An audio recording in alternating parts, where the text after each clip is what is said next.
Hello, in this chapter we're going to be talking about impulse momentum kinetics. Now, impulse momentum kinetics is built on the principles of impulse and momentum.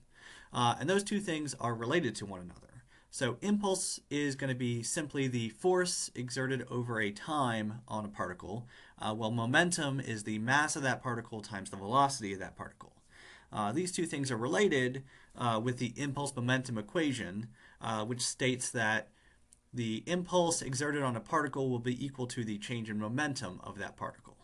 So all of this, momentum has a velocity component, impulse has a force component, and if we bring back in particle kinematics like we had in Chapter 7, we have the ability to relate forces to positions, velocities, and accelerations through this method. All right, so moving further beyond our kind of simple application of the equation, we can discuss things like steady flow systems. So if we have some object like a pipe or a nozzle or a pump that is changing the momentum of kind of a steady flow of material, we can relate that to the forces that that device is going to experience because of the change in momentum of the particle or of the fluid flow.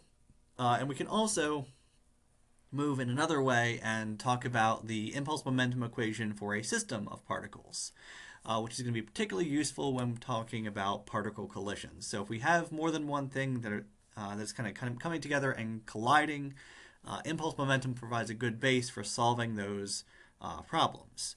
So particle collisions aren't that simple. We can't just use impulse momentum. We also have to pull in something called the coefficient of restitution, which is going to kind of measure, which is originally used to measure the kind of bounce of a particle off of a surface. But we can also apply this into particle collisions along with impulse momentum equations to solve some pretty complex particle collision problems. So that's all we've got for this chapter. Thank you for watching, and I hope to see you again.